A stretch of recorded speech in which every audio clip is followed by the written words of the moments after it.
Well, let's get started. Our second speaker tonight is Dr. Lester King. Dr. Lester King is presently at Rice University. Lester is an urban planner as well as a demographer and has used his talents to look at the issue of health disparities and urban planning in the city of Houston to give you an idea of what's going on locally. What Dr. Murdoch did was to give you a good overview in terms of national, in the state, and give you numbers. Dr. King will tell you what's going on at the ground level. Dr. King. Thank you. Can everyone hear me?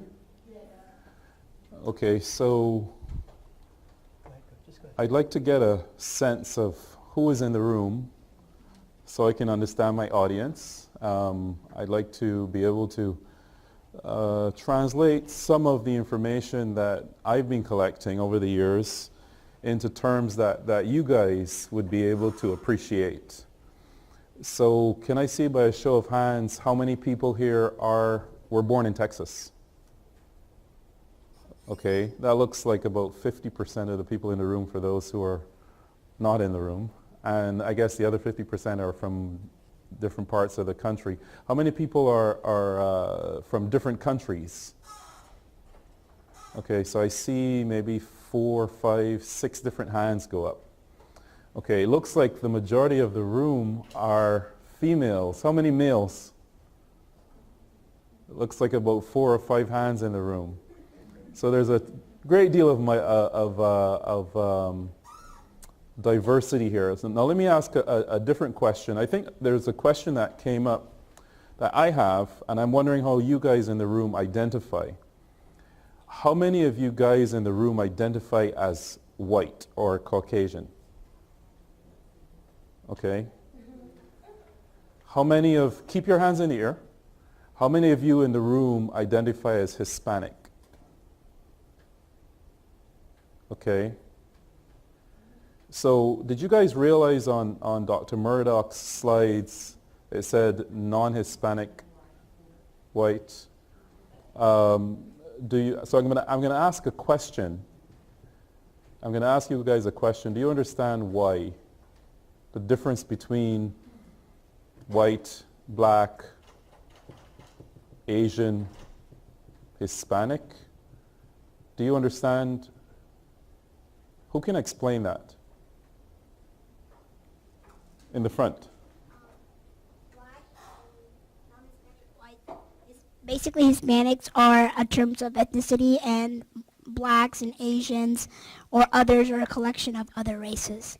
It has to do with how the census collects data. Absolutely right. I'm going to repeat what was said. We're talking about the difference between race and ethnicity. And if you are an Hispanic, you actually can classify on the census. You'll actually classify yourself as Hispanic, but you can also check a race category. So some people in this room can classify themselves as Hispanic and white. Right? How many of you guys in this room have ever done that? Anybody? Okay, yeah, there you go. So this is one of the things that we have kind of complicating the whole political, political culture of demography, which I think Dr. Murdoch was trying to get into. You can't kind of separate, it's very difficult today in 2017 to separate politics from a lot of what we're going through.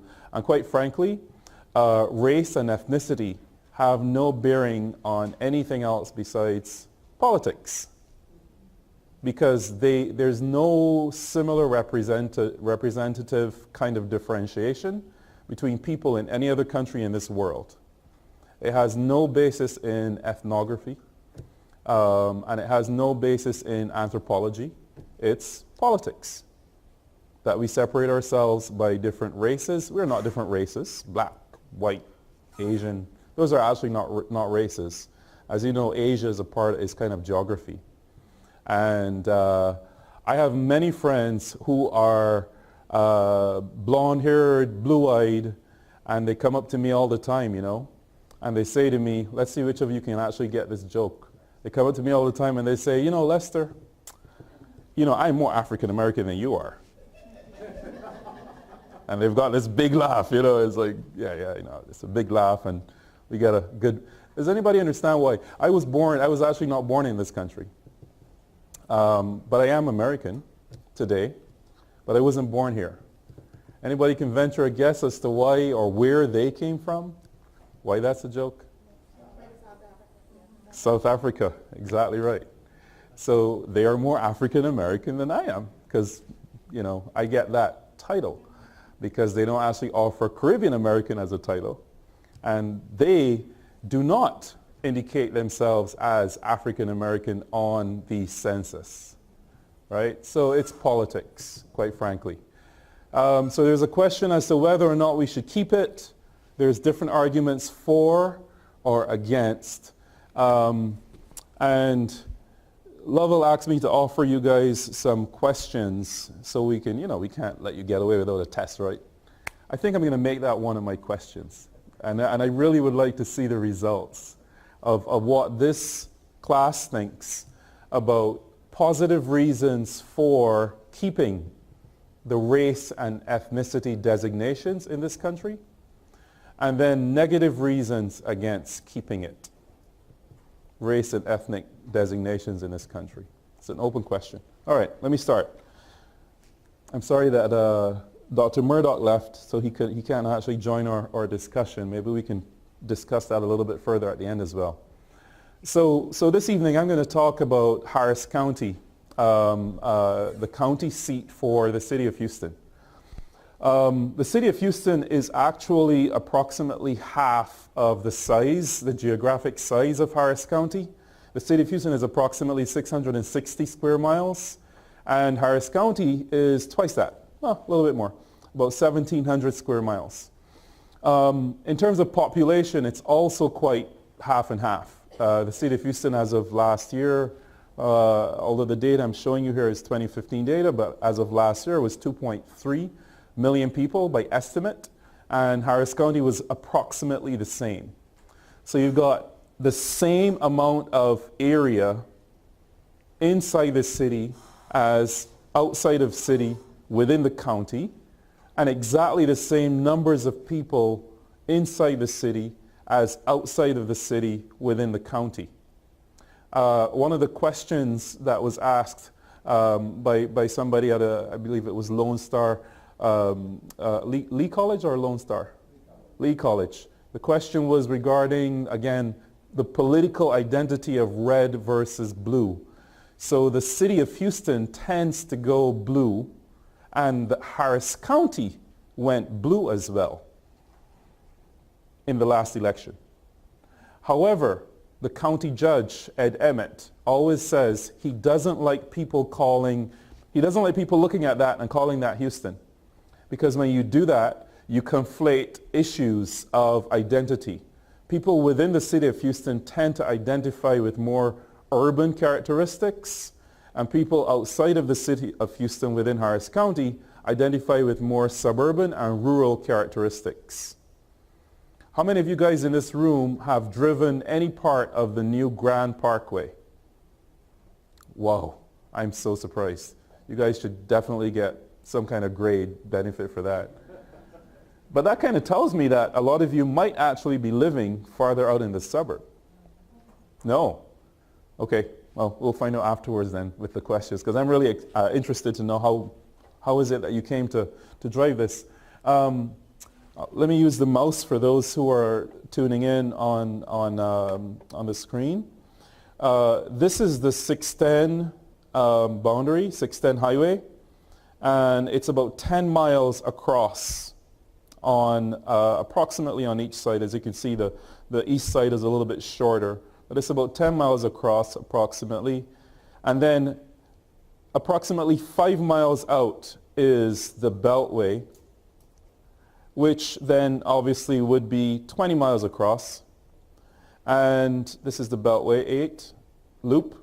And this is also approximately the boundary of the city of Houston. And then another 5 miles outside of that, you have the beginning of the Grand Parkway. So this loop that's beginning I'm sorry, this is Highway 6, approximately 5 miles out. And then another 5 miles, you have the Grand Parkway. That's right. So this Grand Parkway is a subtotal as 5, 10, 15, approximately 20 miles radius. So 20 by 20 is 40 miles on each side. And this is a very large expanse of land. You have many, many different communities here, and you have many underlying governments, and you have a mixture of many different people. The demographics I have here show that it is approximately 42% Hispanic, 31 to 32% white, 18% African American, 6% Asian, and 2% other. Okay? And I have some other demographics there, and I'll explain the significance of those. Because, second question, because I responded to Dr. Murdoch's presentation to start. Where are the distressed areas in Harris County? Let's say you had a task of identifying those areas that were trouble spots. How would you go about defining those areas? A lot of people like to think poor, right? We kind of automatically go to poor, and again, that might be an international thing at this point, or it might be a cultural thing in terms of just being an American phenomena where we like to define certain areas as poor. Well, as we know, some property in the city that might look exactly alike may be valued completely differently.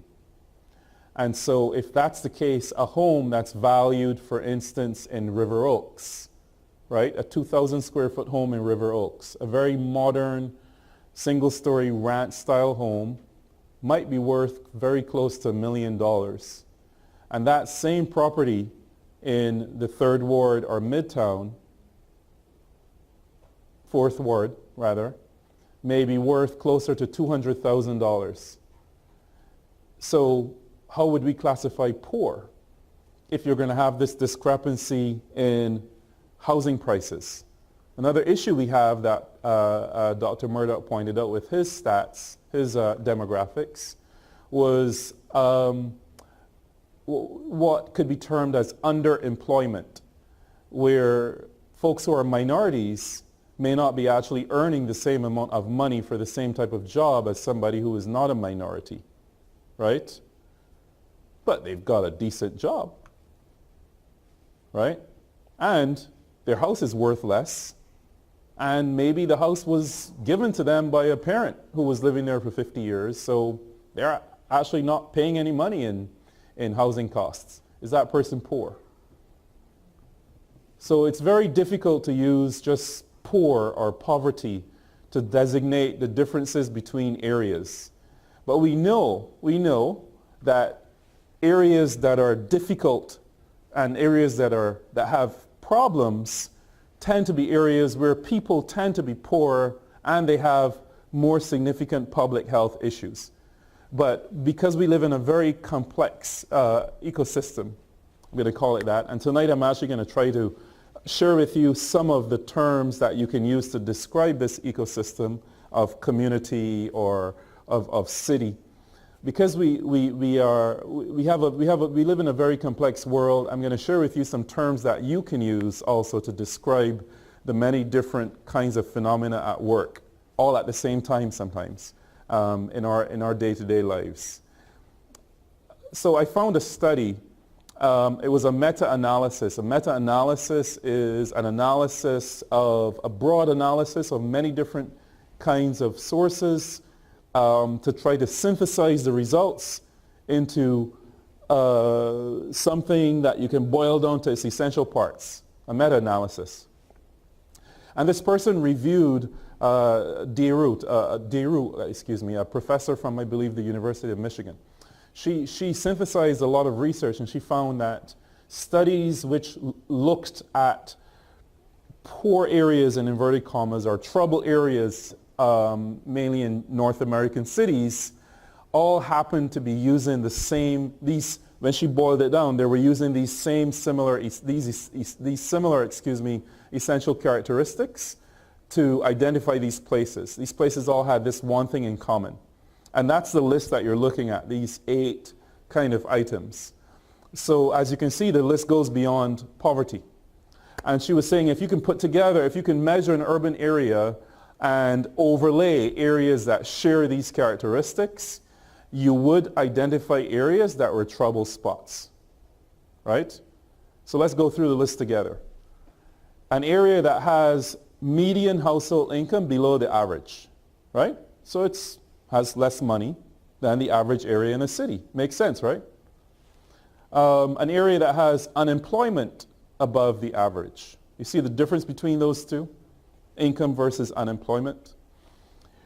The next one is, we talked about the housing value. The housing value is actually below the average for the city, and I'll go through the rest. The high school completion rate is below average, so folks aren't actually graduating in that area. College degree then is below the average. You might have a place where people are graduating from college, but they're not going on to, they're graduating from high school, but they're not going on to college. An area like that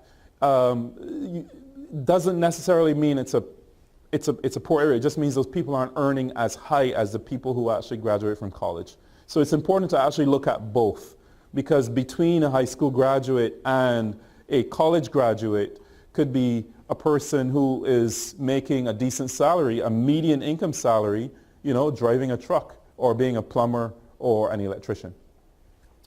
Home ownership rate is below average, so a lot of renters. Income level below poverty, we talked about poverty. Poverty is one of the 8. And then above average persons who are not in the top jobs. Okay? There are not many areas in the city where you're going to find people with the top jobs. Let me show you how this data looks when we look at it spatially across Harris County. So this first map is showing you a spatial kind of display. Do you see a pattern here? I want you guys to pay attention to the pattern. The median household income in Harris County is $54,000. Okay? Hopefully, most of you, when you graduate from this university, your first job, if you're not already working right now, is going to pay you more than that. But guess what? That's the median household income in our region. It's not a lot, which is telling you a little bit more about the people out there, right? Everybody is not here in a college campus. For some people, that's a family together making this $54,000. But anyway, look at the spatial layout. It kind of makes this weird pattern on the east side of Houston, going up to the north. These are the areas that are making below the median, right? And then down in the south, you can see that way out on the far stretches of the county, there's no evidence of this. Okay.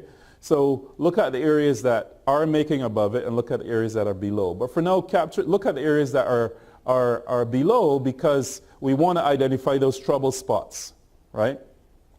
And this is, maybe a little bit less than half of the county. The next map shows unemployment rate being above average. Unemployment rate is 5.1%. Let me tell you about unemployment. Unemployment is a very tricky statistic to use in public health or in urban economics. The reason is because there are many different types of jobs, right? So you saw, again, the data that Dr. Murdoch was presenting. It actually showed that it is possible, again, this phenomena of being underemployed. So even though you are employed, you're actually not making a lot of money. Think about those guys that are going to be handing you that bag of potato chips or that, the French fries, right? They're employed, but they're not making a six-figure salary, right? So they might be underemployed based on the cost of living. We have a lot of restaurants in our city, and for the most part, the folks who are handing you that plate which some of you guys might be doing, you know, to subsidize your college education, they're probably going to be making minimum wage. So again, just because you're employed, you know, when we look at this figure, 5.1%, we must be doing really great, right? Because almost everybody has a job, right? But it's not enough to live on. It's not enough to have a high quality of life on. But look at the distribution. You see how that normal shape that was created earlier, that smooth outline, you see how it's distorted? You see how it's blotted out? Because again, a lot of these people in there, in those parts, let's compare the two again. A lot of people in those hard-reached places do have jobs. So it conflates things. And in a lot of my research, I like to pull that data out and hold it separately because it's not reliable. It's not a reliable gauge of areas that are having trouble. And again, here is the proof. This is where the housing value is below the average. And this shape looks a lot more like that shape, right? So this one is a little bit more reliable. Again, that same pattern emerges. High school completion below the average. So the area kind of cuts down a little bit. So you can see people are, you know, not a lot of people are finishing high school though, by the way, not everybody, right? It kind of shows that like 21.3% is the average. So that's a great deal of people who are not finishing high school. And this is an area of serious concern in our region. This one is those who are not completing college degrees. And we know it's not going to be a lot of people completing college degrees. You know, you guys should give yourself, you know, rounds of applause because you're here. You showed up. And hopefully you can matriculate through this degree and contribute successfully. Where are we? Okay. Home ownership below average. Again, look at the spatial pattern, right? It's not as smooth. Why is that? Home ownership, yes, we consider it a sign of wealth because, you know, well, homes can sometimes be considered assets. Actually, they are considered assets. But it's where we live. And a lot of people could be poor and their house was handed down to them through the family. Right? So look at what home ownership looks like. And then this one actually, this is the only one that kind of breaks away from that kind of, somebody called it an inverted C, but it's really a backward C. This one kind of breaks away from that and shows that the home ownership issue is an issue all across, all across most of the inner kind of city outside of Bellway 8 and not as far as the Grand Parkway, but certainly outside of the city of Houston even. This one is the poverty level. This is the one that most people would revert to. But again, if you don't look at this in context of the others, you lose a lot. And I hope you guys are catching that at this point. Same pattern emerges when you look at the managerial jobs. Okay, so we looked at a few, again, different measures. I hope you're already recognizing there is a pattern here. So let's look at the overlay. What happens when we combine them all? What are those areas that are all at once, all these 8 at the same time? And these are the areas, right? So this data was pulled at the block group level. A block group is also a political designation. In urbanism, in most social sciences, we collect data at political geographic levels. Can anybody give me an example of a political geographic level that we might collect data at? Building? Voting. What level do we collect voting data at? If you had to make a data request to a city agency saying, tell me the number of voters who voted in my area, what would they be giving you? What's the lowest level of geography that they would probably be giving you that data at?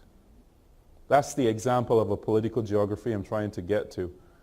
Anybody else want to venture a guess? So we talk about census tracts, right? We talk a lot about census tracts. We talk a lot about zip codes. In public health, you guys will come across zip codes as the kind of normal way that data is reported. Zip codes. Zip codes are, in my opinion, much too large a political designation, a political geography, to even begin to understand what's happening between one community and another. A community is made up of possibly several neighborhoods as we know it in Houston and the region. Our neighborhoods tend to be more reflective of the HOAs, right? The home ownership associations, the subdivisions. Those are neighborhoods, okay? And if you put together a couple of those around, the corner store or the corner activity, that's where you get a community. Well, zip codes are larger than that. So we lose a lot. We cannot even start to try to explain what's happening by zip code. However, how many of you have heard the term your health outcomes can be determined by your zip code? Right? So we miss a lot in public health if we just rely on that larger geographic level of the zip code. This one is smaller. It's the block group. So you can request data actually from the census at the block group level. You can request the data at the census tract level. You cannot request it at the zip code level. Those are actually postal designations. I think the only reason we actually do data at the zip code level is because it's very easy to take a normal address and delete everything else and just leave a zip code and give that person a unique ID number. So it's very convenient, right? So our public health, or at least making a robust assessment of our public health, is a function of the convenience, right, of deleting most of a person's address and just using their zip code.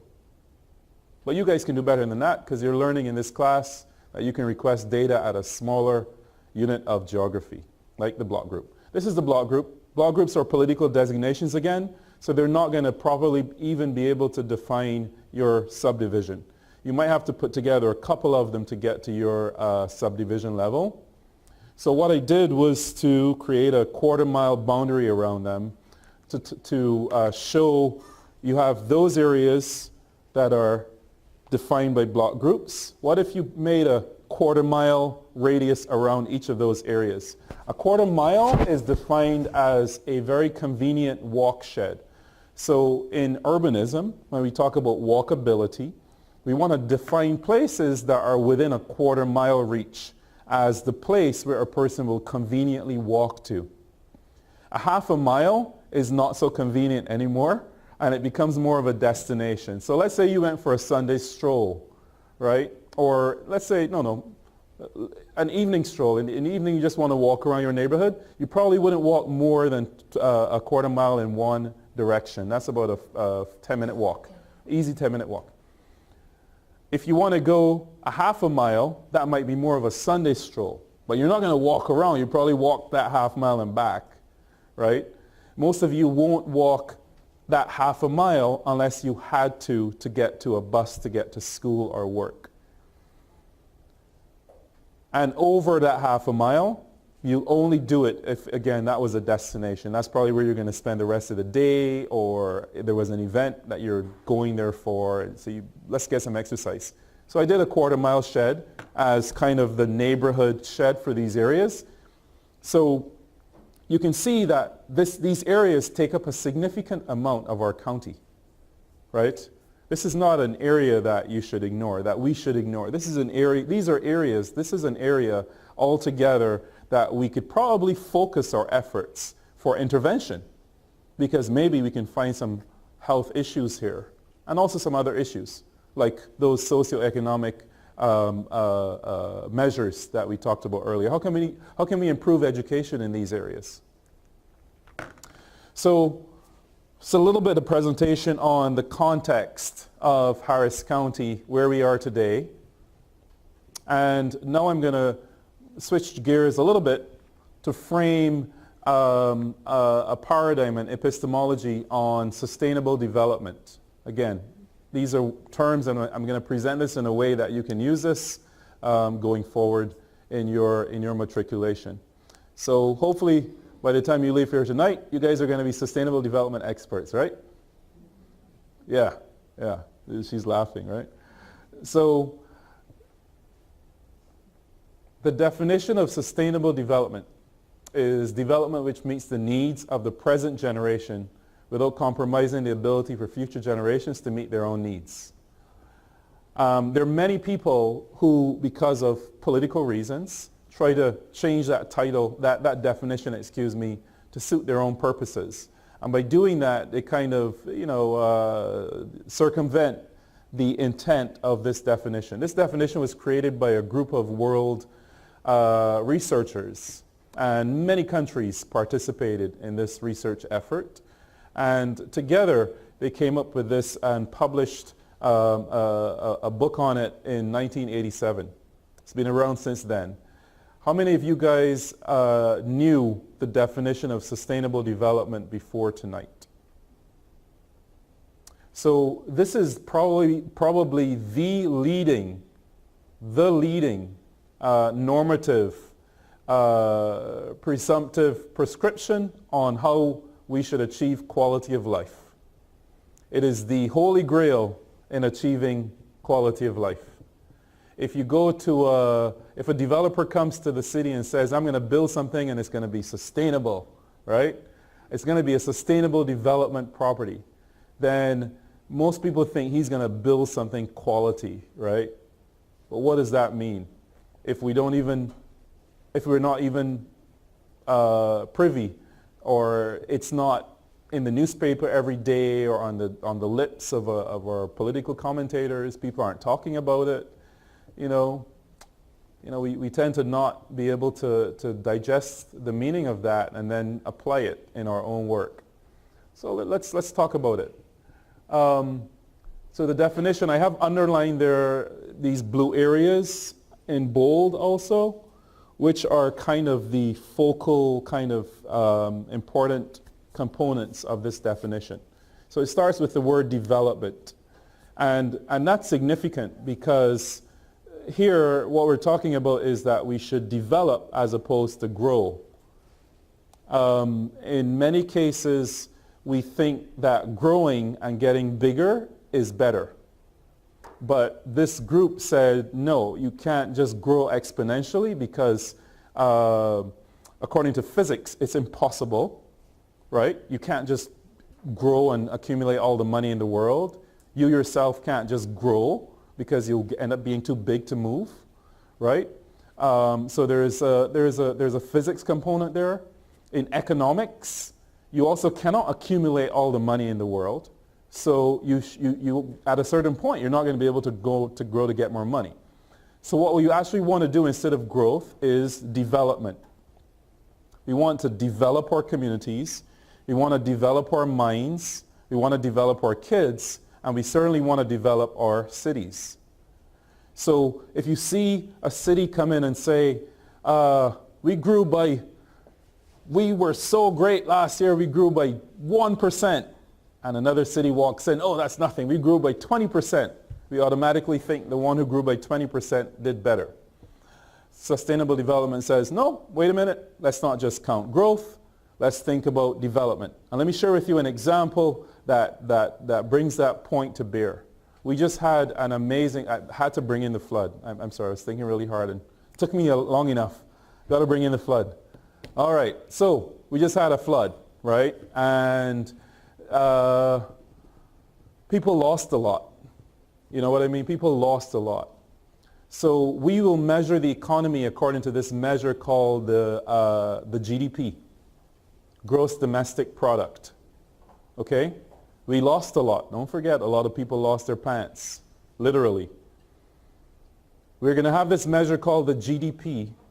And what do you think our economy is going to look like when we look back at, when we make an assessment as to how well we did this year? We're going to probably end up doing it next year. Let's see the show of hands for those folks who think our economy is going to show a reduction in growth. Okay. So if we were to base the economy only on the flood and what happened afterwards, we will probably show an increase in the economy. And the reason is because GDP counts as positive income or positive growth any amount of money that comes into the economy. GDP does not care where that money comes from or why it came into the economy. So if we lost our shirts and pants and then the city of Houston got a $10 billion check from the federal government, it's going to show that the city of Houston gained plus $10 billion in 2017. So there is an example where you cannot just track growth because you're not really making an assessment as to the quality of life of the people in that community.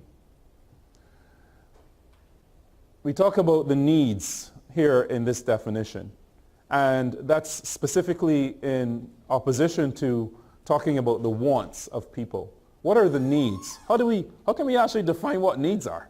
Who gets to do that? Whose job is it to define needs anyway? Right? I did this exercise, because of time, I did this exercise with my class about 2 weeks ago, and we were able to come up with an agreement. The assignment was, we did a class exercise. I told them, listen, let's assume, right? Let's do it here now.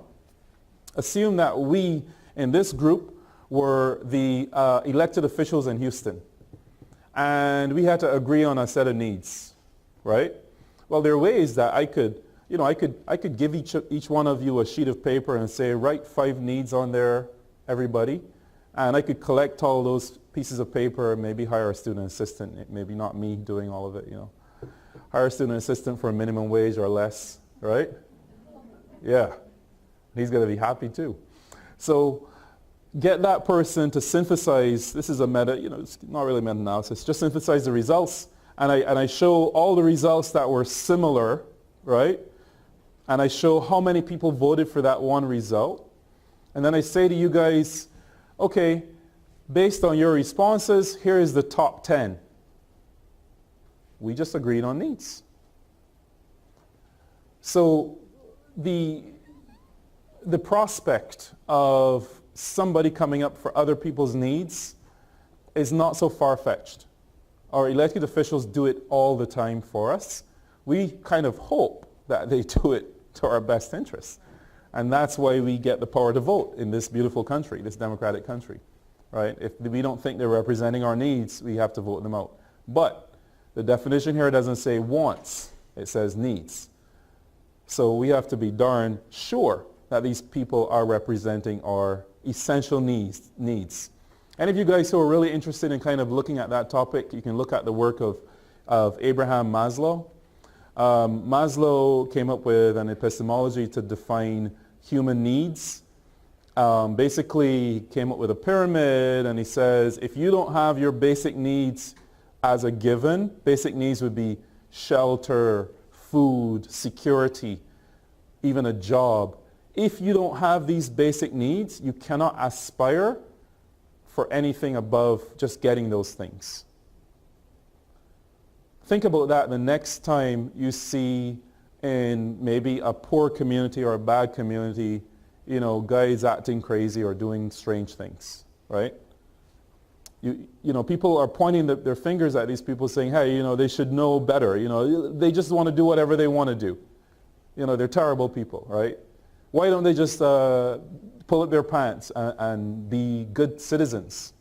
Well, according to this psychologist, using objective research, it is impossible. Maybe not impossible. It is highly unlikely that a person will be able to aspire to be a good citizen or to even accomplish or do anything for themselves if they do not have their basic needs met. They need a place to live. They need food. They need security. Take a look at Abraham Maslow's work because I think it's essential for fundamental public health studies.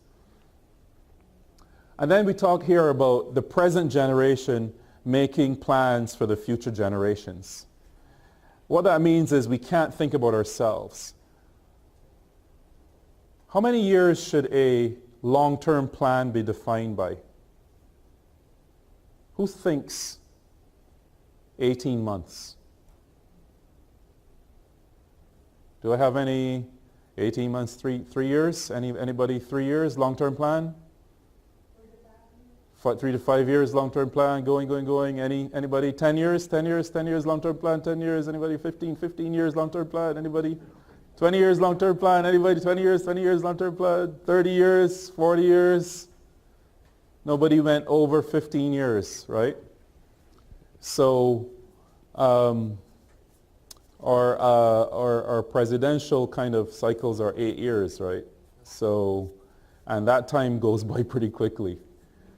And we know that a generation might be 20 years. It takes your child maybe 18 years to get out of high school. So 20 years is a long-term plan, 20 to 25 years, usually measured by that kind of generation change. Short-term plan is 3 to 5 years. Yeah. So when we do something today, we're talking at the city level about creating a resiliency plan for Houston, right? Houston in 17 to 19 years, Houston is going to be 200 years old. So really we want to plan for the next 20 years. We want a significantly robust plan. And we don't want to build something now that's going to be obsolete in the next 3 to 5 years. We want to build something that will last. So this is the epistemology. This is part of the epistemology for sustainable development. The other important part, fundamentally important part, aside from the definition, is this idea of 3 pillars of sustainability. And I like to think that if students walked away from any of my lectures or any of my classes, and the only thing you took away is the definition and this understanding the definition, not just the definition, but understanding it, and also recognizing these 3 pillars, then you're off to a good start with regards to being able to apply sustainable development. So what is meant by the 3 pillars of sustainability is that in the past we would talk about social economics. And sustainability said, well, wait a minute, you need to think about the environment as well, because the environment does have a cost, even if it's not a monetary cost. And a lot of times we think socioeconomics, right? We think about where is the money coming from and who is that person making this decision? What's the environmental consideration that we consider as important? Yeah. So even though this thing was around since 1987 and is the highest kind of goal with regards to quality of life, we don't have at the tips of our tongues through social media or through a lot of our classes, we don't have this sense of how do you frame and think about bringing in environmental considerations, right? We need water to drink, and if that water gets polluted, there's going to be a cost to clean that up, and we can get sick. We need air to breathe, and if the air gets too polluted, then what are we going to do, right? But nobody gives us a tax for air. When I look at my bill, have any of you guys got charged for air? I don't remember getting charged. Yeah, that'll be kind of, who wants to vote for an air tax? Yeah, nobody wants to vote. It's crazy, right? Who would do that? It's ridiculous. It's ridiculous, but you can't live without clean air. So at some point, we'll probably figure out how to keep our air clean. Maybe you guys will figure it out. So these 3 pillars of sustainability says you can't just do socioeconomics. It's not about just the people and the money. We also need to build in equitably environmental considerations, right?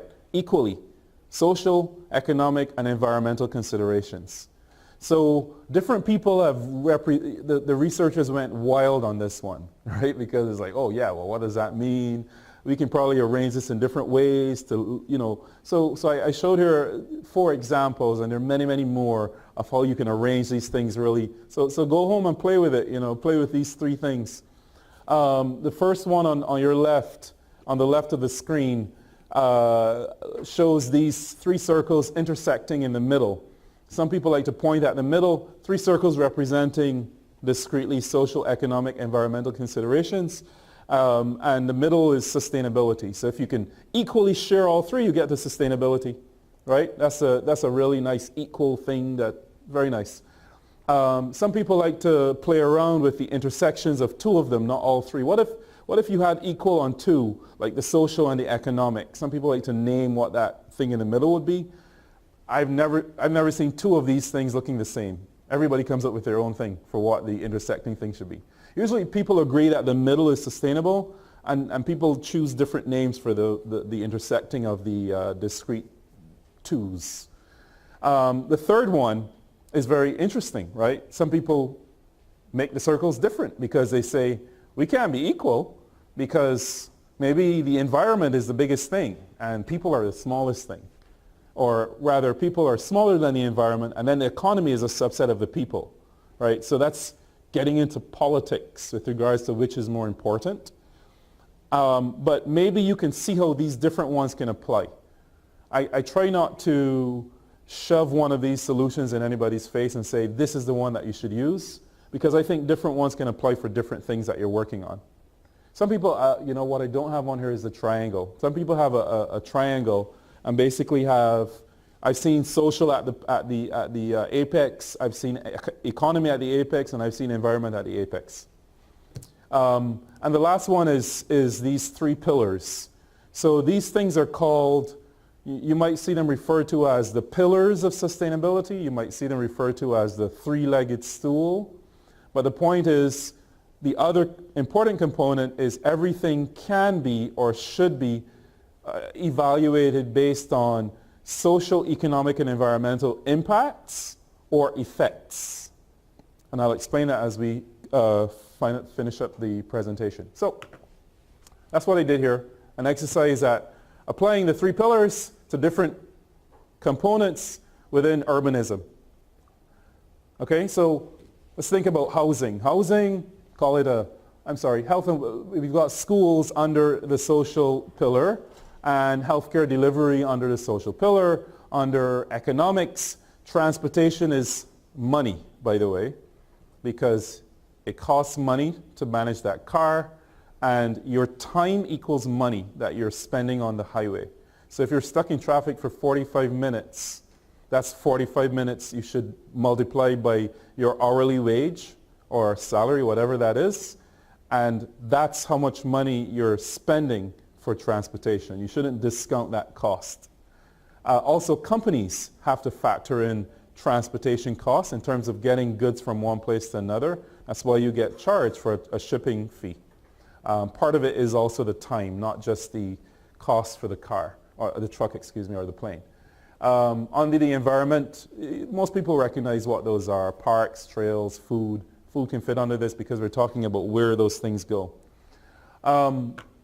So the social challenge here might be, for instance, more questions for you guys. I've got a lot of questions, right? What kind of educational facilities? We're talking about, again, spatial considerations for public health. And you saw those areas that were primarily distressed. I call them distressed because there's no one thing can define those areas. They're not just poor, they're not just racial minority areas. You know, it's a combination of things. I call them distressed areas, for lack of a better word. What kind of educational facilities can those kids access in those areas? You think they're going to be awesome schools? Who thinks they're going to be awesome schools? I hope they would be awesome schools. What kind of medical services can they access in those areas? Right? So we can take a look at that. And here's the distribution of schools, K through 12 schools, compared to where those areas are. And you can see that the schools are scattered all across the county for the most part, but a significant number are in those areas. So maybe those schools can be the focus and target of interventions. And here I just increased the size so you can clearly see that there is a tremendous number of those schools in those areas. These are tough areas. Where are the clinics and the hospitals? Right? We see a few in those areas, but not a lot. So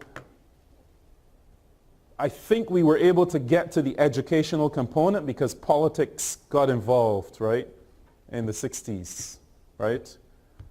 So we said we definitely want, we said we definitely want to have schools in even harder areas. All the schools can't leave, although we bust kids out. Today, we still continue the busing thing, but a lot of our communities want to maintain historic schools, so we have schools there. And we want schools there. Okay? But when it comes to health facilities, do we have a public policy in place in terms of where hospitals or clinics should be located in proximity to people? Oh, okay. Maybe you guys will figure out how to make that happen in your career. So I don't like to talk about problems only, let's get into some opportunities. So within urbanism, again, I'm sharing more terms, and I'll be happy to share the presentation with you so you can, these are just outlines. In terms of school, there's distance issues with kids and their proximity to schools, which are public health issues. And so we have a program called Safe Routes to Schools that we are beginning to address that.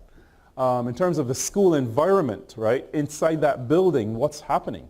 A lot of these schools, there was a study done in California showing that, it was, out of California, but it was a national study showing that a lot of schools in low-income areas tend to be located close to highways because the land is cheaper. But what happens is a lot of air coming off the highway, right? So asthma rates could be an issue. So you can't just have a regular air filter in those buildings. So in California, they passed a law that you have to have industrial-sized filters. Simple thing. Oh, you got air problem. We need a solution. Let's just increase the filter. Okay. Well, we need to do it here in Texas too. That'll be great. Healthcare delivery, again, a distance issue with getting to healthcare. We've got the Texas Medical Center, the biggest health center in the entire world. And we need to figure out how to decentralize that delivery service. And there's cost issues, which, as you know, is one of the #1 policy hotbeds in this country, where some people are, I'm going to side with Murdoch on this one. This class is not about siding on one political issue or another. I like to put out issues for you guys to think about, to discuss, and to form your own opinion on these things with regards to the cost of healthcare and what that means in our country and to your communities. So next we'll get into to economics. We can talk about transportation. How far do you have to travel to work, right? In terms of housing, what is the quality of life for housing in your community? These things have public health considerations. Here is the overlay of those areas that are distressed with the areas in our region that have the highest concentration of jobs. So you can see the jobs are very similar to the health stuff in terms of not being located close to those or in those areas. Why not? Those areas should have cheap land, right? Or cheaper land. So how come we don't have lots of businesses locating there? It kind of doesn't make economic sense. Why would somebody want to pay more money to locate their job in the Galleria for higher rent when they could just go and build something in the Third Ward? I love the Third Ward, by the way. This is nothing against the Third Ward, but why would I justify building a new building and you get where I'm going with that? What's going on there? It's not a clear economic or business slam dunk case, or is it? Right? Depends on the business. If that was the case, then at least some kind of business would be in the Third Ward, right? So it's across industries that this phenomena exists. It's very strange. This is one of the, again, it's very difficult to separate this kind of work in public health from politics and culture. Politics and culture in public health. It's very difficult. Some things can't be explained by pure economics, like this. So there's an issue here with journey to work. The longer you spend on the highway, the more pollution you're going to generate. Our air gets worse. We get health issues because of that. Also time that you're taking away from your family and your kids. So you have to maybe get a babysitter so the kids don't get that kind of psychosocial kind of nurturing from their parents because of a longer journey to work. So what we're working on light rail, as you know, and other transit options in our region to enhance this public health issue. Workplace environment, same thing as the schools in terms of, many of us just think about getting an ideal job and making an ideal amount of money, and not many of us think about comparing a workplace environment to another workplace environment, right? We don't really think about that as one of our mandatory components with regards to what's that best job for me, right? So a person could put me in a basement as long as they give me a good salary. Some people think like that. Some people say, though, that no, I prefer to work for less as long as I have a window. So there are health issues also with that.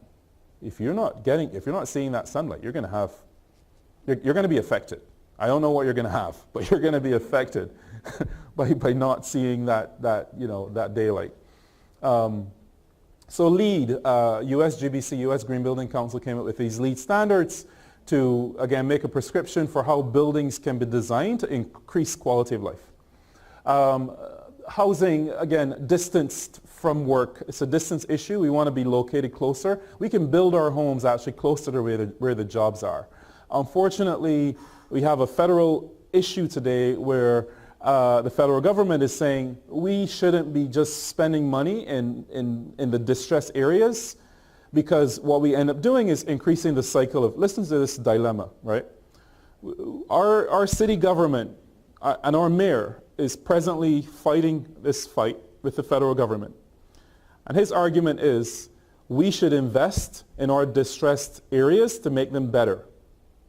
The federal government says, well, we shouldn't be spending money in distressed areas for housing because we're going to continue the cycle of poverty. What we should do is build those homes in the median income and the higher income neighborhoods so we can integrate those people into better communities. There are arguments on both sides. And in my tenure of my career, I tend to believe that nothing is ever simple, and it's also not a zero-sum game. Maybe it's a mixture of the two. Why can't we do both? Right? Why are we fighting over this? Spend the money in Third Ward or spend it on Fountain View? Why not do both? But that's harder because we kind of, ever since the 80s, we kind of fell back into this mode of only looking for the majority of our money for housing development coming from the federal government. So we're kind of thinking that since that's the biggest pot of money, then we need to fight over where that is going to be spent rather than finding other sources of funding. So again, politics with our lives. Affordability, issues of driving to qualify, right? Some people say, I need to live in the suburbs because I can't afford a house in the urban area. That's really nice. So I prefer to spend 30 minutes on a highway and get a more affordable home that's really large, right? Right. So if you think that that might not be you, 51% of the people 51% of the jobs within the city of Houston are held by people who do not live in the city of Houston. And that's not only because of a housing issue, that's also because of, I think, again, it's never simple. It's also because I think of the urban school district. Some people are just turned off by the idea of having to send their kids to an inner city school district. So they prefer to go to a suburban school district and live out there where they can afford. What's the statistic that we have? 30% of the average person's income goes to housing costs, and 16% of the average person's income goes to transportation costs. That's the average, right? So some of you guys are going to be paying more and less, but the average person in our region spends almost half of their money on housing and transportation costs. So this kind of life of moving around, sprawling, is taking out half of it's actually eroding at our assets and our wealth base. So either we live in the suburbs, work in the suburbs, and that's our community, or we live in the urban area, but going back and forth isn't necessarily good for wealth retention in our area. And as Maslow said, if you can't afford your basic needs, you're not going to be able to aspire for more, and you will also be jeopardizing your health. Quality of life, we have a complete communities effort going on in the city of Houston, where the new mayor is interested in consolidating all of this, finally interested in consolidating all of the city services under one umbrella to try to focus these on five focus neighborhoods to start, 5 demonstration neighborhoods. Moving quickly along because of time, again, social, economic, and environmental balances, effects, and impacts. If we could distill most functions in the urban area under these lenses, then we're more likely not to miss anything that might otherwise go undetected. So it's helpful to use this lens. So under the environmental challenge, we can talk about parks and trails as in terms of having access to nature and having access to recreational facilities, and certainly food. I don't have to go farther on food. We know we have a food desert issue. Here is a distribution of parks with proximity to those distressed areas, and you can see that we actually do not have a lot of parkland in our county, despite the fact that we're so sprawling. A lot of the areas aren't actually recreational parks. They may just be open space at somebody's farm or something out in the suburban or rural area, which is not accessible to most of us, and neither would we want to go there, by the way. And here is an overlay of trails. The green trails are the ones that are already built out, and the orange ones are the ones that are planned by it's called the Bayou Greenways Initiative. It's this project that's ongoing, hopefully to increase accessibility to the bayous for recreational purposes. And here is a distribution. I just wanted to leave you with this, a distribution of convenience stores, okay? Not supermarkets, not places that would sell fresh fruits and vegetables, convenience stores where you can get, what did I used to like? Where you can get, you might get peanuts in there, or you might get a nice soda or a Monster. You can get a Monster at those places, right? A Monster, and you can get beer. Some of them have a little deli area that you can get a hot dog or something also. Everything is packaged, right? Coming off a shell, packed with preservatives, definitely for the fast-paced life.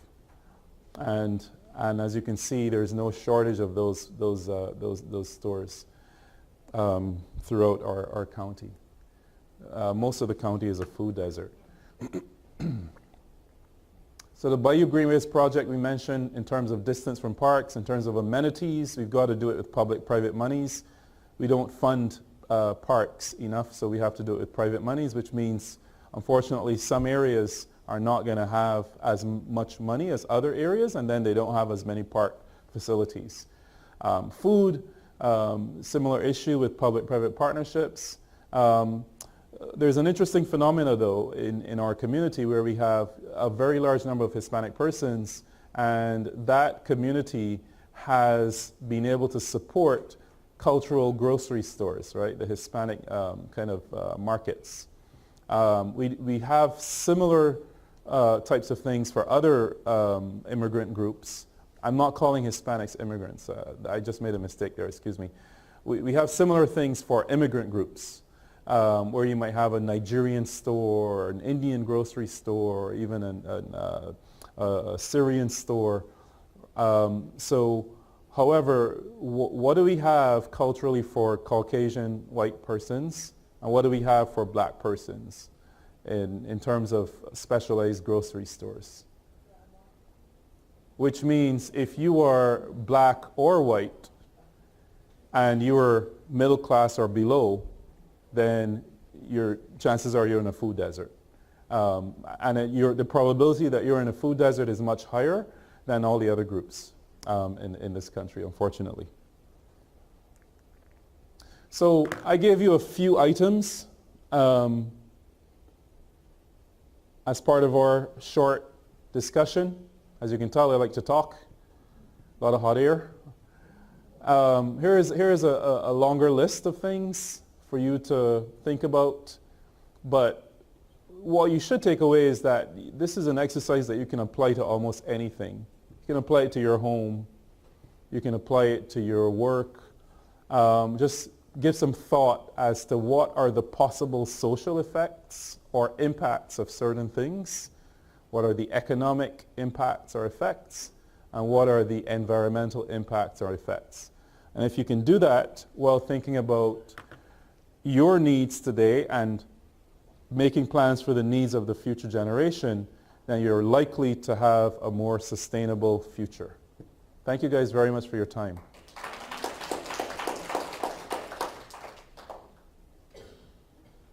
Okay.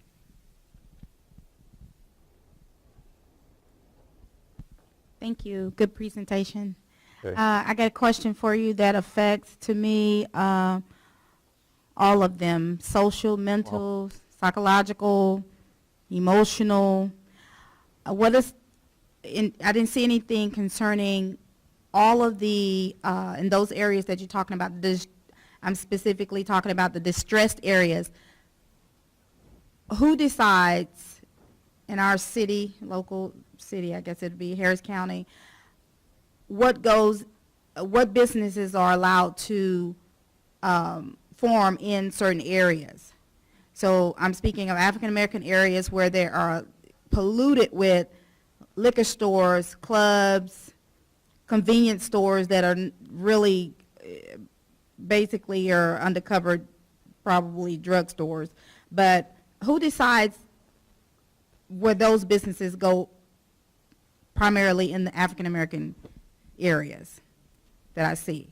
I don't see, I mean, even to the point of some certain food establishments that you don't see in other areas, but you see them mostly in the African American areas. I just would like to know who decides that, who gives approval for that to be. Well, one thing I can tell you, Houston has no zoning codes. It's the largest city in America without any zoning codes. So if you don't get approved to be in one particular area, There's no zoning codes. Read my lips. okay. There's no zoning codes in the city of Houston. If you have money to buy, It means that you can put things any place you can. The only thing that controls churches and schools, the other, well, strip clubs to some extent, but the Houston was built on what, I'm trying to think what the residential zones were called. Wards? No, the housing subdivisions. In that, if you look at, say, if you go down Braeswood and you look at that area, in the districts that have effective homeowners associations, those homeowners associations control what's built within those neighborhoods. However, if the homeowners associations have lapsed, which they have in most underserved and communities of color, then there's no control. So you can basically put a liquor store in close proximity within the neighborhood. And that's why you look at, if you drive down, you mentioned Fontaineview. There are certain areas that you drive down Fontaineview where you'll see, you know, mom and pop stores. That's because that housing home or unit lost control of that property or that area, and therefore people can come in and do that. no one's fighting against it. You have you So HOA is essentially the same thing as a land trust. right. Which controls what can be in Oh, and what whoop. can't be in. But at the same token, a lot of people don't like HOAs or land trusts because you never truly own your home or Right. anything. You can be in your home for 30, 40, 50 years, pass it to your children, and then the city comes and take it because the HOA or the land trust has broken down, Right. which anything can come in at that point. And that's why if you go into Bel Air, or you go into Bel Air, it's zoned. If you go into South Side, it's zoned. If you go into Pasadena, it's zoned. But Houston proper is not. And that's just the way the city fathers wanted it, and therefore it is the way it is.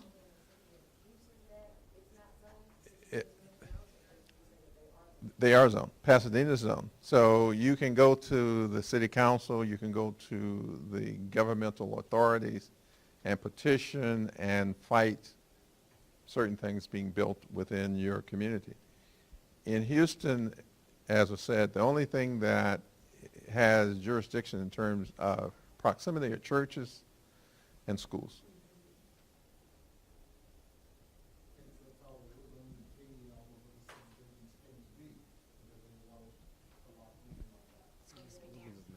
They're zoned. All of them are zoned. I think the only city of Houston within this region, I don't know, Dallas is zoned, San Antonio is zoned, El Paso is zoned, Beaumont is zoned. Yeah, but this city has never been zoned. It started out with homeowners associations, and part of it was in terms of racial as well, because homeowners associations could control who bought into certain areas and who could not buy into certain areas, and therefore no other jurisdiction could come in and dictate that. And so, yeah. Houston is probably one of the most segregated cities in the country because of that in terms of HOAs. Now, it's the most diverse, but when you get down to grassroots level, it's probably the, because you can, I've lived in Houston, I've come into Houston, I won't tell you how many years, but many decades, simply because of my parents' employment and family's employment and that sort of thing. And, I've watched the pattern of growth in Houston, and you can look at, for instance, if you look at Sunnyside and you trace it around, you can see how it ended up in Missouri City. And you can find it's just a growth. It's like a wave of, because when pre-1980 or pre-1990, the demarcation line was 1092.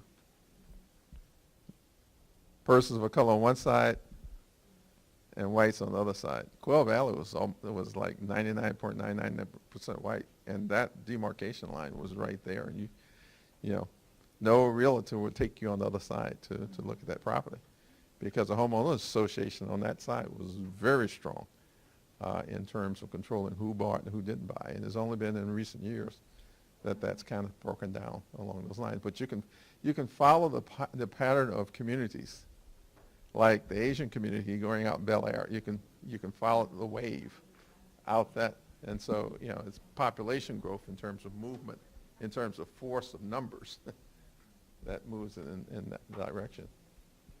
The International District, well, in terms of, if you look at 45 in terms of along Acres Home and that movement, and you look at in terms of Hispanic population moving along that, and so it's not by happenstance, it's somewhat by design.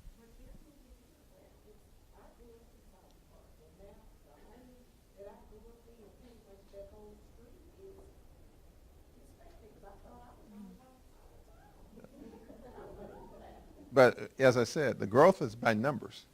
You can't get away from the numbers, and that pushes things in a certain direction. But in looking at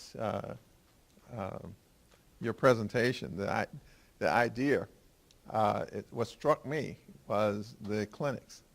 The what? The clinics, the lack of clinics, because one of the things that you should have gotten from Dr. Murdoch's presentation, one of the things is the association between health and education. Because if you looked at the numbers, and if you look at presentations coming down the pike, look at the association between health and education and the link between that. And then look at where the schools are, and then look at where the absence of the clinics are. You can't be educated unless you're healthy.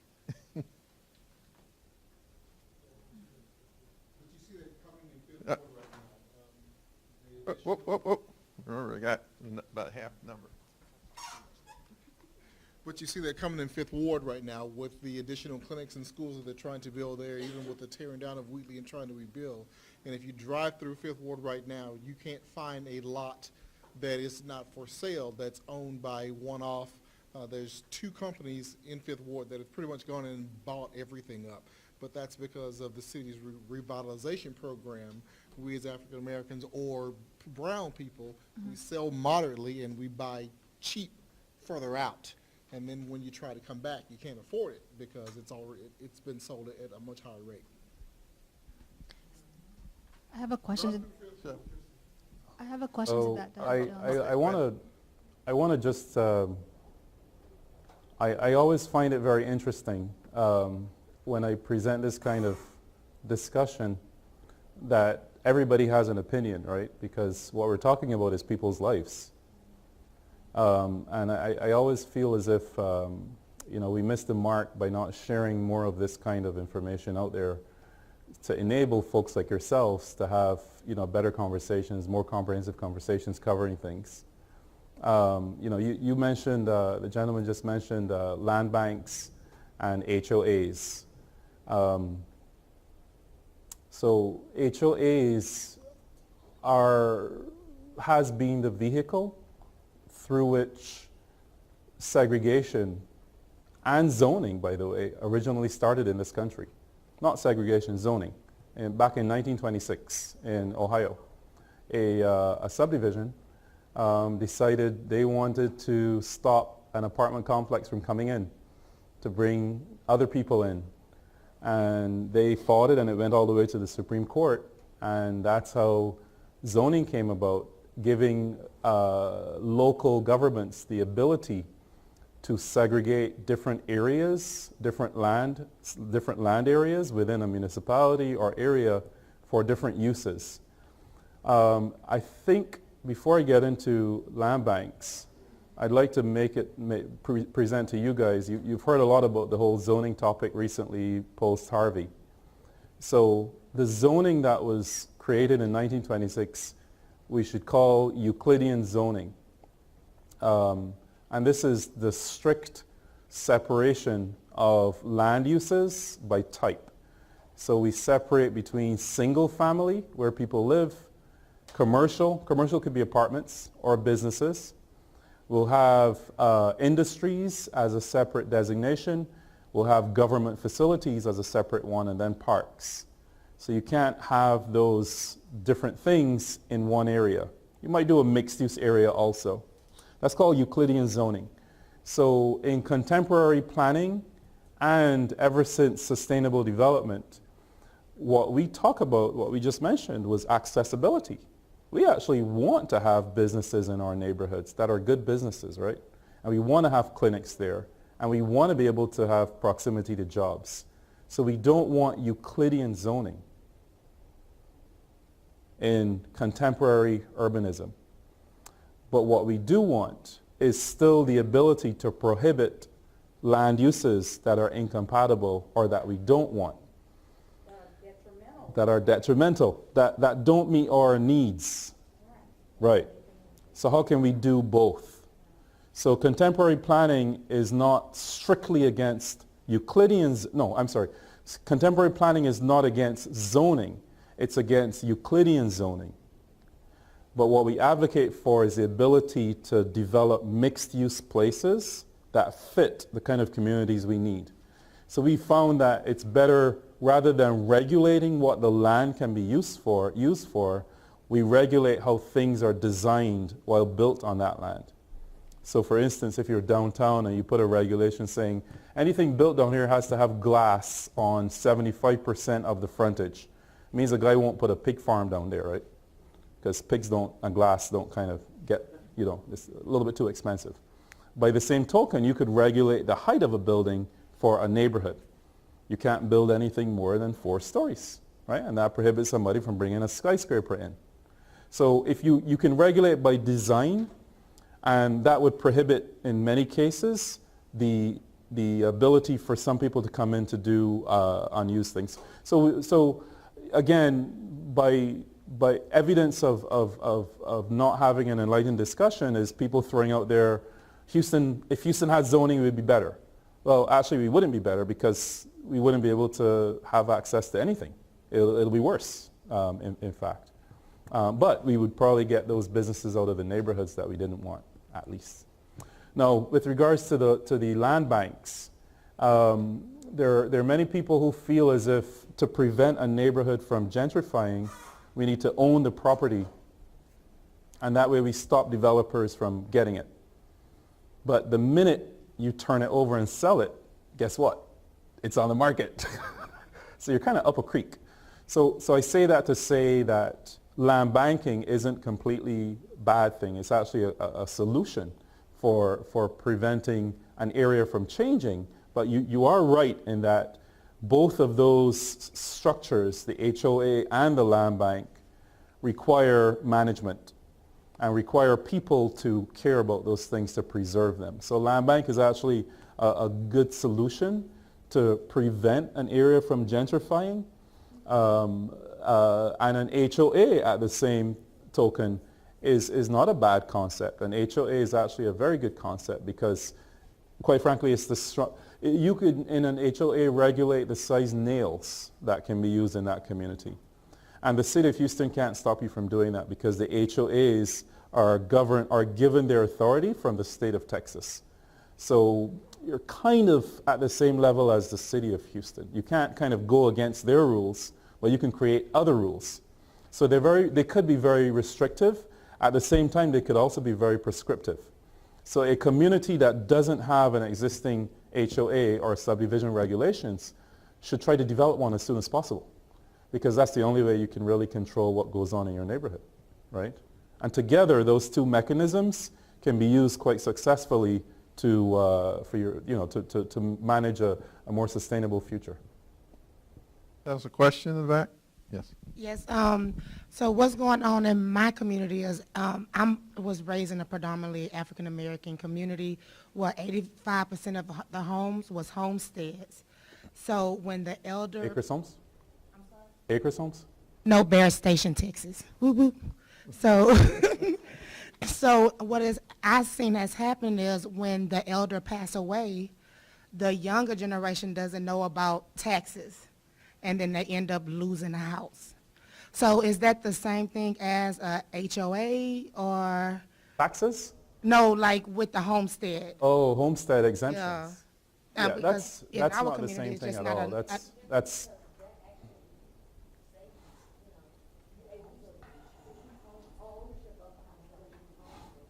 Okay, because our population, like you only can have a house on our land, like you couldn't build a grocery store or anything like that. It was only for home ownership. sure. So I could put a homestead exemption on my property in any neighborhood in the city, and if it's under homestead designation, then you can't build on there or anything else. Unless, I'm sorry, you can build something else. You just lose the homestead exemption. Right. Yeah. Okay. Okay. There are some online questions. Okay. This goes back to the previous topic that you were addressing. The question is that after Harvey now, would the city, or is there any indication that Houston would change its stance on land use and zoning for flood control purposes? Yeah, is the mic on? Is your mic on? Yep. Okay. I'm just not holding it close enough. Oh, okay. You want me to repeat the question? Yes, please. After Harvey? I believe the question was whether or not I thought, or rather whether or not I knew of any indication that the city might change its land use or zoning practices. That would have an impact on flooding. That would have an impact on On flooding. flooding. Flood control. I do not, I can share with you rhetoric, political commentary, articles that I've been reading. A lot of the articles are asking for a change. And again, I don't, based on this same rhetoric, I'm not sure that folks are playing with a full deck of cards. And so for instance, what we've heard about was zoning, right? People calling for zoning. And I just mentioned to you the problem with calling for zoning, right? There are different types of zoning out there. And contemporary planners don't support Euclidean zoning. And most of the time people are talking about zoning, all they know is Euclidean zoning. But we don't want to bring back Euclidean zoning because it disrupts accessibility to services. So that's a small example of the problem of responding to the rhetoric. I'm quite sure that the mayor is going to study the issue, but I can't say where he's going to fall out on this or where the county will fall out on this. Thanks. Okay. Are there any other questions? If you're interested with regards to your quiz, Dr. Lloyd is finishing up, and I think she will mail them out. Dr. Lloyd. Okay. Yes, I have just a few left, and then like 2 or 3 of you all gave me hard copies, so those I have not even looked at. They're somewhere in this bag of mine. But these will definitely go out. If not tonight, they will go out tomorrow morning, and I will have to email you all individually. Unfortunately, because Blackboard was down at the time, the vast majority, actually there was a really good number of you all that still got it submitted via Blackboard, which is great, but then there's like the other 55% of you that had to email them all to me. So I will be emailing, unfortunately, those individually back to you. There are comments. If you have questions, of course, you can contact me. But I will say this, overall, you guys did a very good job, like, honestly. We do this because I always get real nervous when it comes to the midterm because, you know, writing and, you know, knowing how to answer a short essay, a short answer question can sometimes prove tricky. But for the most part, all of you did very good. There were the one question that tripped up the vast majority of people was the first question about the differences between health disparities and health inequities. But you'll see I have comments, and again, if you have questions, let me know as well. But I tried my best to mark up and highlight and, you know, give you a direction as to if you lost points, why you lost those points. So hopefully that will provide some clarification. The other thing I do want to say, because someone asked me about this, Dr. Jones sent out in his email today a sample question and a sample response. And that sample response, I didn't look at the email today, so I can't really tell you, but apparently it was pretty lengthy. This is my thing when it comes to length. My minimum, I say in my head, a paragraph is 5 sentences. And in order for you to answer a short answer essay, I feel like you got to at least give me 5 sentences, okay? However, it is quality, not quantity. Because another thing that is taking me so long is because every now and then I will get a 1-page answer for one question, and you never answer my question. Okay, so please, please, please be very careful. This quiz was about practice, so when you get it back, literally go back and reread what you wrote, okay, so you can have an idea of what you missed. You know, a lot of these questions come in parts. It might be written as a 3-lined single sentence, but you're asked to do 2 to 3, possibly even 4 different things. And if you don't do all 3 to 4 different things, you're losing points, okay? So pay attention, because some of you all lost easy points, like just writing the question above so I don't have to use my brain every single time to remember what the question was and to make sure you answered every single part of the question. Those are lost points unnecessarily, okay? So I want you guys to pay attention and proofread your writing, because I am not in the business, and please remember, I am a scientist. So I am not in the business of reading minds and interpreting what you write. Only thing I interpret are experiments. I do not interpret writing. So if you do not convey a thought well or clearly, I don't know what you're saying, and therefore I have to guess. And what if I guess wrong? What if what I think is not what you thought? Okay, well, I'm the grader, so all I can go with is with what I read. Okay, so I want you guys to pay attention and be very thoughtful and intentional in your responses. And I'm off my soapbox for now. If there aren't any questions, we'll see you next Tuesday.